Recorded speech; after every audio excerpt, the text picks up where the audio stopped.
We live in a relativistic culture. We live in a politically correct environment. Nobody wants to make exclusive claims for truth anymore. And so you may get a question like this: don't all roads lead to God? And what do people mean by that? Well, maybe they show you a bumper sticker and they'll say, all religions need to get along, all religions are pretty much the same. They put them all together in something like this that says coexist. And you notice you've got Islam, you've got the peace sign, you've got Judaism and so on. So you recognize some of those symbols up there. And you see how they're all kind of put on a same level, same playing field. Maybe somebody's told you the fable of the blind man and the elephant to illustrate that we shouldn't be exclusive when it comes to religions. All roads pretty much lead to God. All religions have some of the truth. And to illustrate this, they'll tell a story. Maybe you've heard it before. Apparently there's a small village in India, and it's got several blind men, and for the very first time in their lives, an elephant's brought into the town square, and the blind men are given a chance, brought up to this elephant, and they're not told what it is, and they just get to experience the elephant. So one is checking the tail out and says, oh, I know, an elephant's like a rope. But you got another guy that's grabbing the leg, and he's going, no, no, no, I can feel it. This is like a pillar. This thing is huge and strong. Another man is grabbing the side. He's saying, what's wrong with you two? The elephant is like a wall. And you can see somebody else is grabbing the tusk. No, the elephant's a spear. Somebody grabs the trunk. No, it's a snake. Somebody grabs the ear. No, it's a big fan. And they're arguing and going back and forth, and finally the town higher up, Raja or somebody, comes out and says, hey, what are you yelling about? And they tell him, oh, everybody's wrong here. I'm the only one that has the truth. And they said, oh, come on, come on. You all have a piece of the truth. You're describing the same being, but you're just seeing different portions of it. Well, can you see the message there? These blind men are religious people. Maybe one is a Baptist, maybe one is a Catholic, maybe one is a Jew, maybe one is a Hindu, another one is a Muslim, and they're all arguing with each other. This is the way God is. This is the way God is. And yet, if we could only see, we would recognize it's the same God. We're just approaching Him and seeing Him slightly differently. Or, there's this other picture that people come up with. They'll say, well, look, can you see this road snaking its way up to the top, to this building up here? You can't see it, but there's another road on the other side, and there's a road down there that works its way up, and there's one around here that comes up. And if you were driving on that road, you couldn't see the other roads. And you'd say, this must be the only way to reach this beautiful, whatever it is, chalet, this beautiful monastery, whatever. This must be the only road to get there. I'm so glad I'm on this right road. And you get to the top, and what do you find out? People are coming from all these other roads, and they thought theirs was the only path, driving their car. Do you hear the message again? Excuse me. So the idea is, we're all driving, and we can't see anybody else. We kind of have limited vision because we're down low on this road. And we're all going to end up at God. God will be the final point. And if we could just get in a helicopter and look down, we could see these different roads as they headed up there. So we have an incomplete picture. So these are the stories that we're told. The blind man and the elephant and the roads leading up to God. And the idea is they're all sharing pretty much the same truth. They disagree on some things, but we're all going to get to their final destination, which is God. Well, there are huge problems. Here's the first problem. Remember the illustration about the blind man and the elephant? The Raja comes out and he has sight. But none of those people who are feeling the elephant have sight. Now, if we're the blind people, how did the Raja get sight? The person comes up to you and says, well, it's the story of the blind man and the elephant. That makes that person that's telling you, that makes that person have sight, but you don't. How did that person get sight and we're blind? Does that sound a little bit arrogant? I can see things more clearly than you can. How about that story of the roads leading up to God? Somebody is in the helicopter looking down and says, oh, you poor people, you're so smug and you're so isolated, you think you have the truth, but you each have a little bit of the truth and you're all going to end up at the same spot. Well, why is this person in the helicopter and we're not? We're on the ground driving our car. Who put this person in God's eye view? Those are important questions, aren't they? Secondly, you can ask the person, okay, so you're telling me you think all religions are pretty much the same with some minor differences. Really? Do they only have minor differences?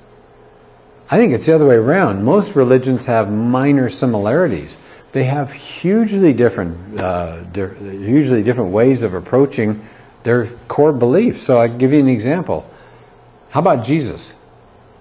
So Jesus is honored in Islam, but he's not the Son of God. He didn't die on the cross.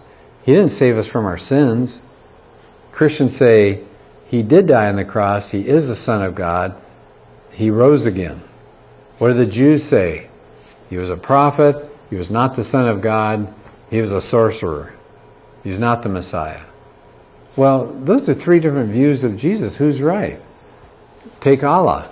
Is Allah the same as the God of the Old Testament? No, absolutely not. Is he the same as a Hindu God? No, the Muslims don't believe he's the same as the Hindu gods. How about salvation? How are you saved if you're a Buddhist? You get rid of yourself. You get rid of pain and suffering. You stop thinking about that. You get rid of desires. And you follow the Eightfold Path. Christianity says, no, you don't lose yourself. You find yourself because of Jesus Christ. Somebody else has a different path. Somebody else has a separate path. They all have very different ways of looking at the world. How about sin? Is that handled differently in different groups? Yes. Some say sin is just you're not aware of things. You're not fully awake. Some say there's no such thing as sin. For Eastern religions, this world is Maya. It's just an illusion. Other religions say no, this world is real. How about a solution to our problem? They all have different solutions. They all describe a different kind of afterlife. They all describe a different place that we came from. They all describe a different way we're supposed to live while we're here. They all describe a different human nature that we all have. How can you say that, oh, all religions are pretty much the same, they're all going the same direction? Oh, they're very, very different. Here's a third question that you want to ask in this situation. Somebody tells you all roads lead to God. How logical is this view? Are you really heading toward the same place? Let's just take two, Islam and Christianity. Islam says do certain things and you'll get there, the pillars of their beliefs. Christianity says depend on Jesus. That's a very different, you can't, this is called the law of non-contradiction. You can't have Jesus be a nice guy and the Son of God. You can't have him as just a human, divine. These are very, very different things. That's not logical to say they're all the same. Do you think this displays critical, careful thinking when somebody says, oh, all roads lead to God? Really? All roads don't lead to God. You have three basic gods, first of all, that you're talking about. Maybe it's an impersonal God. That might be the force, kind of like Eastern religions. You've got a personal God. That would be Christianity, Judaism, and Islam. Other people consider that there is no God. Now, how are you going to put those three together? That's sloppy thinking. That's not careful thinking to say all roads lead to God. People have a different idea of God. Some say there is no God up there. You're on your road and you're not going to get to God at all. There is no God. How does all this work together and end up, we're all heading toward God? Now, they've used two analogies. You know, analogy is making a comparison with something. So they're making two analogies there. One is that it's like the blind man and the elephant. They tell that story. The other is like this mountain road that you're heading up to reach God. So the question is, do all analogies work well? Some work a lot better than others. Not every analogy is very effective. Now, Jesus told analogies in the form of parables. He said, the kingdom of heaven is like. And he would tell a parable, and they were very effective. Remember the story of the prodigal son? Kid goes out and blows all of his money from his father, comes back, his dad runs to him, embraces him despite the stupidity and the wastefulness of that son. That's a great picture of God. That's an analogy. God waits for us to come. The minute we step toward Him, He's running to us. That's a nice analogy. Now, people have tried to do other analogies as they've gone through the Bible, less successfully. For example, maybe you've heard this. People try to figure out the Trinity. So they go, well, I know. The Trinity is like water. Water can exist in 3 states, solid and liquid and gas. See, that's the Trinity. That's not the Trinity taught in the Bible. The Trinity in the Bible says God is 3 simultaneously. The water cannot be in 3 separate states simultaneously. So do you see they're trying to make an analogy, and it just falls flat at that point. So just be careful. The reason why I'm bringing this up is people throw you that analogy about the blind man. People throw you the analogy about working your way up to God. Those analogies don't necessarily work. Just because people make a comparison, you ought to stop and say, is that really a fair picture? So, conclusion, do all roads lead to God? Well, this view is arrogant. This view is extremely arrogant. I know the truth. None of you do. All you religious people who've spent years studying your faith, I know more about it than you do. It's not fair to religions either. It's not fair to religions at all. Why? Because religions say very different things. That's why there are different religions. They have different outlooks on God and different outlooks on Holy Scriptures and different outlooks about the human race. And somebody who's a pluralist, who says they're all the same, is ignoring all of that and saying, oh, you're all heading to the same place. They'd say, no, we're not. So it's not fair to any religion, Christianity or any other. It's illogical. You can't have Jesus be one thing and a separate thing and be the same. They're not the same. It displays really lazy thinking. It's like, I don't want to learn about your religion.